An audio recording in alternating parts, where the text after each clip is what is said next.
Hey guys, in today's episode, we look back at Week 5 top performers, give you some advice on trade targets, and then we give our thoughts on some underrated actors in our party question. Welcome to the Coach and Commish podcast. No, not John Gruden, and definitely not Roger Goodell. It's Chris and Sean breaking down fantasy football for the everyday man.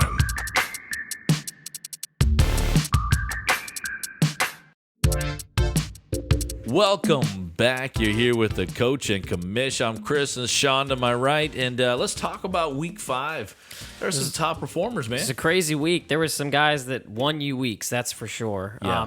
We're going to start at the quarterback position. There was 3 guys that if you had them on their team, then I don't know how you lost. Oh, wait. Oh, Chris did lose. That's right. Oh, you had to go there. So actually 2 of the guys, Lamar Jackson and Tom Brady and Justin Herbert, is who we're talking about today. In our league, actually, the Justin Herbert owner, Chris, did lose, and Lamar Jackson won, and Tom Brady won. So it was just Chris that didn't pull off that win with 50 points from a quarterback. Yeah, these guys are good. Is there any of these, Chris, that you know, we're going to talk trades later, but is there any of these guys that you would just capitalize and see if you could get, a haul for these guys, get an RB1 or something? Oh, trading away any of these 3? Yeah. Out of the 3, the only one I would... Actually, no, I can't. Lamar's... I would consider it for Lamar. That was the name I would bring No. up. I could see him being a little up and down. Obviously, the rushing baseline's nice. But, yeah, or Herbert. Either of those... Can't get rid of Brady. Really any of these. If you could go out and get a Jonathan Taylor, you could go out and get a Dalvin Cook, an Alvin Kamara. Like Alvin Kamara on a bye this week, you give up Justin Herbert for him, I'm okay with that. Yeah, I think out of the 3, it would be Herbert. Okay. Herbert out of those 3. All right, well, Herbert was throwing to this other guy that you wanted to talk about, so... So we've got 3 receivers that roughly scored about 30. Mike Williams, 32.5 PPR. That man is... on fire. He's on fire. I mean, Devontae Adams coming here at just 30, like 0.4 less than him, got 200 plus yards receiving. Yeah. Mike Williams is not the Mike Williams of yesteryears. Yeah, I mean, people drafted this guy in like the 11th round. I know, because you never wanted him. You just knew he was going to get hurt. It hasn't happened yet. And Keenan Allen has taken a backseat to Mike Williams. Yeah, we have to say that now. And then Hollywood Brown, a guy you traded away. I wasn't believing it. Uh-huh. I knew this could be a great year for him, but in the back of my mind, I was like, it's Baltimore. It's Hollywood Brown. He's a guy that I would now trade away. If somebody thinks that he's now going to be like a wide receiver 1, don't sell him low, but if you can go get somebody like, say, a CD Lamb or Amari Cooper off that, down week, I'd try to go get them. Yeah, so those were some top performers there. And this guy named Myles Gaskin, asking the local Dolphin fan here. He was RB4 this week. Is that real, Sean? On my bench. Against Against Tampa Bay, who's supposed to be the run-stopping machine. That's true. Well, he didn't run much. He caught for a ton. Yeah. That gave him all those points. 2 receiving touchdowns, I think. Should our listeners be believing? Should they believe in Myles Gaskin right now? Or is this just a little blip? I mean, as far as RB4, no. Obviously not that. But I do think Gaskin is a usable piece. I think that they're realizing that he is their best running back. But you're talking a low-end running back 2 at best. Why is it taking them so long to think? I don't know what they're doing. I mean, Malcolm Brown is not good. And Myles Gaskin's great. Like he should be used in the offense a lot more. All right. So those were our Week 5 look-backs, recap of some top performers. Now we're going to jump right into the party question. Ian, would you like to go to a party in my pants? No, Brick. All right, let's go. Party question of the week here. We're staying with all right, last week we did some film stuff. This week we're doing film things. Who are our most underrated actors? This is really in your wheelhouse, Sean. You're the movie guy. I watch a lot of movies, but you understand it way better than I do. Well, I'm going to go to a show that is basically a movie. We're going to go to the show Sherlock. And there's the guy that plays the villain Moriarty, and this guy is I've never seen him in anything else. He needs to be in more things, but Andrew Scott is his name, and just fantastic acting job. It's kind of one of those like the Joker type like acting where you just have to be this crazy person that just you believe that this guy is this nutso I serial loved him. killer dude. Like, Yeah.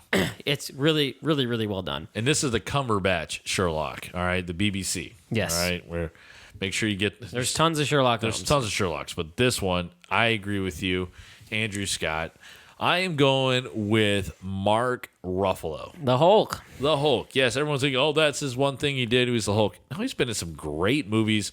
We're seeing a ton of his range with his comedy side in the Avenger movies, but I loved him in Spotlight. I mean, that was a great movie if you haven't seen that one yet. I mean, there's Foxcatcher was a really good one about a true I don't story. think I've seen that movie. So if you look around, there's a lot of his films that he just gets a little overlooked at. That's why I think he's underrated. We all know his name because of the Marvel series. Zodiac is also out there. Yeah, that's a great movie. Really good ones. He was in Shutter Island as well.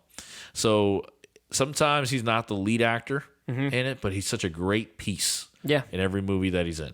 I like it. All right. So from there, going to the turntables. Well. How the turntables. Just trying that out. You might not like that one.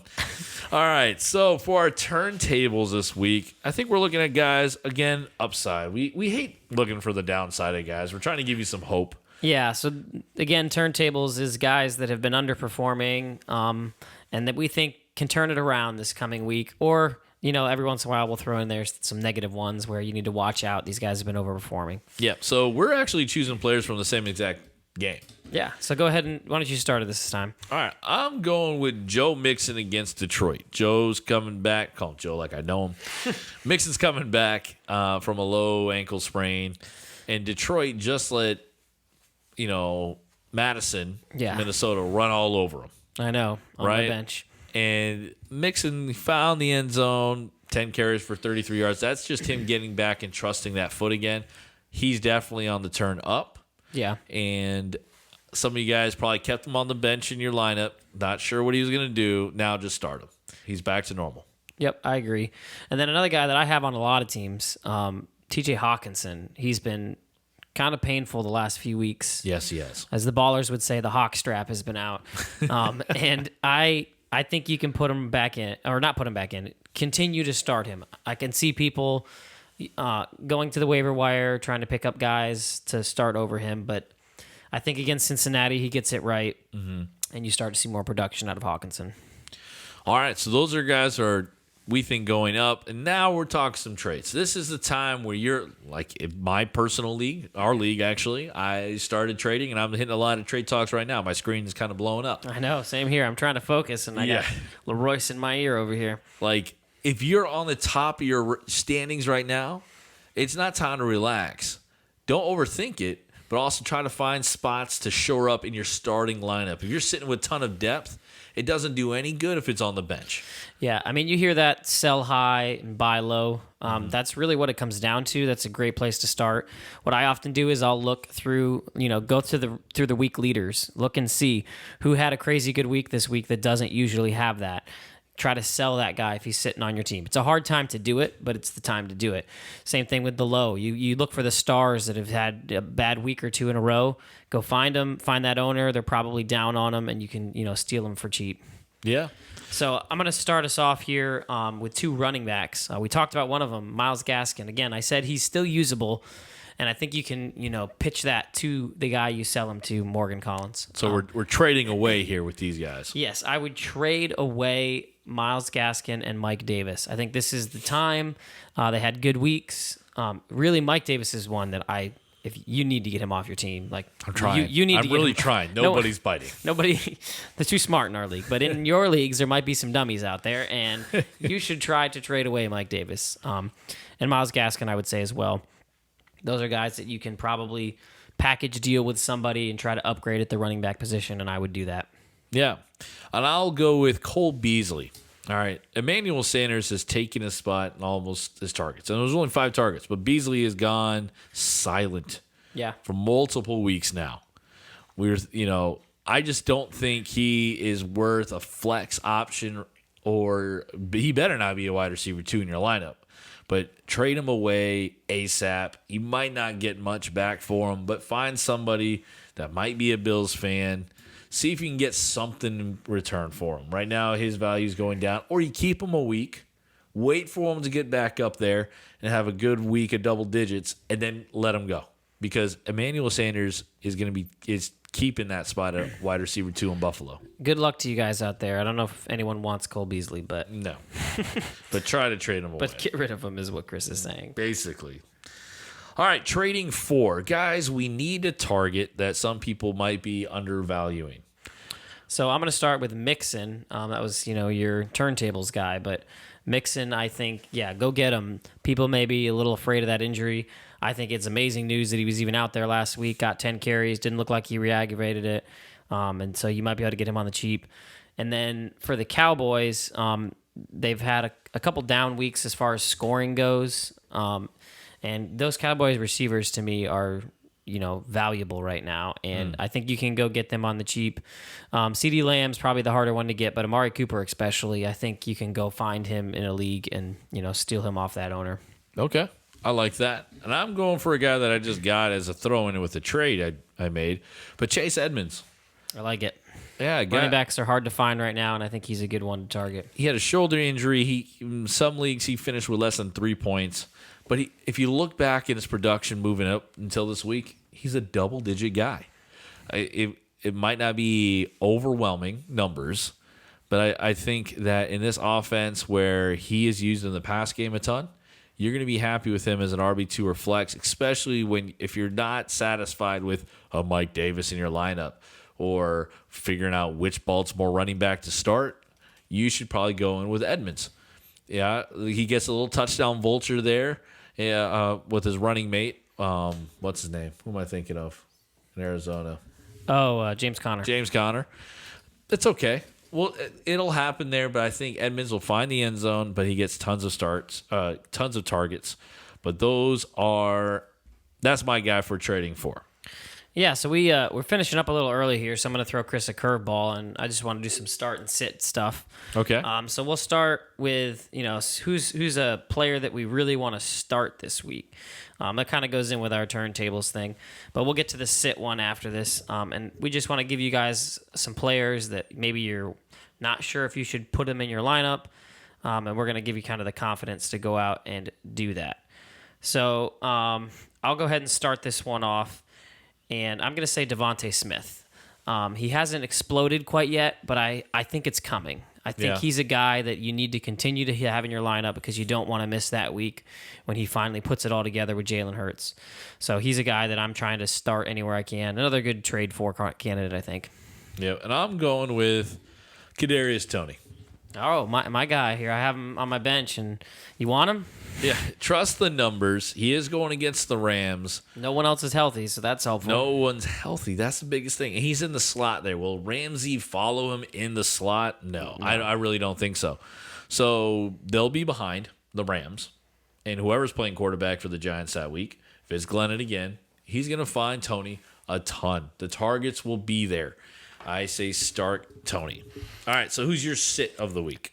All right, so I want to give you guys some running back sits, but I have to do this one first because we need to do it together. It's been on my team. It's been 5 straight weeks of starting Allen Robinson, but it is time to push him down to the bench until he can prove himself otherwise. So do it with me. Allen Robinson should not be in your lineup. Ooh. It's been really, really, really rough.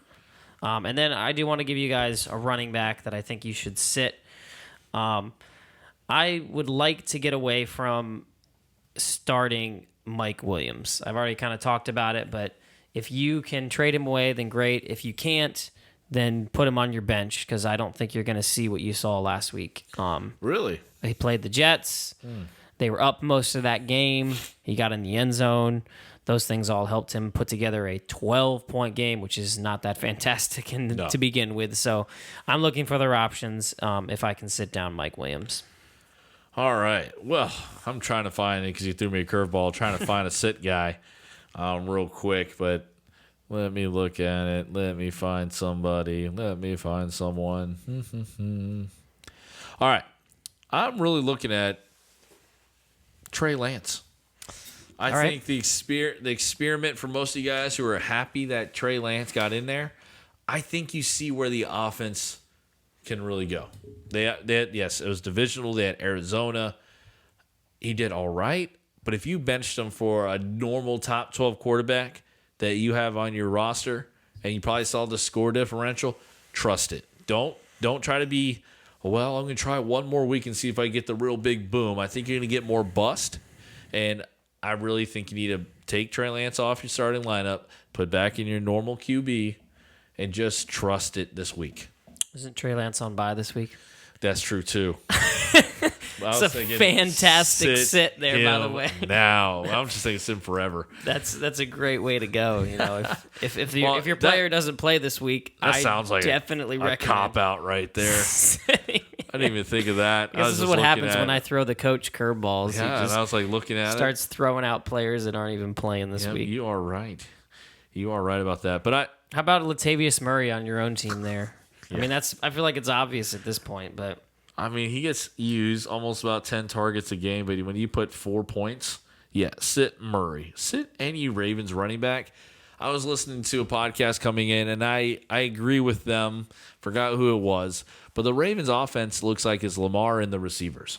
yeah, The running backs aren't the same when which it's is weird. Dobbins It's the opposite of what we think. and Gus.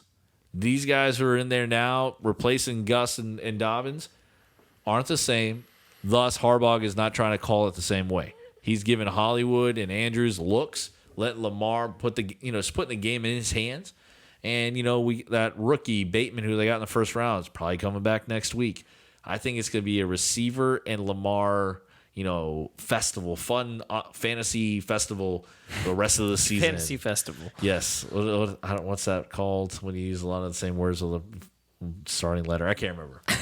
Onomatopoeia. I can't remember. Anyways, so that's our start sit of the week. I am ruining the segment. Yeah, I won't do that again to Chris. We'll make sure that he's prepared next time. I saw you go in there, and most of the time I can take a curveball, but I was not good with my Trey Lance sit. Yep. All right.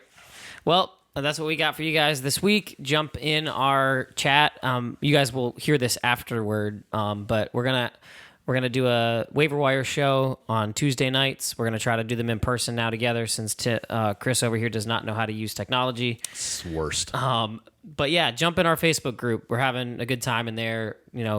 Bouncing ideas off of each other, start sit questions and stuff like that. Also, comment below. We want to know your guys' answers to the party questions. I'm always interested in what other people think. So give us some underrated actors down there. Yeah. Well, make sure to listen to the voiceover guy at the end here. Follow us on all the socials. Hit us up on our Facebook group on Sundays. And hopefully we help you guys win some games this week. All right. See you guys. All right. Deuces. Thanks for listening to the Coach and Commish podcast. Don't forget to check us out on Twitter and Instagram at Coach and Commish. And join our Facebook group called Fantasy Football Advice with the Coach and Commish for direct access to weekly waiver wire and start sit advice.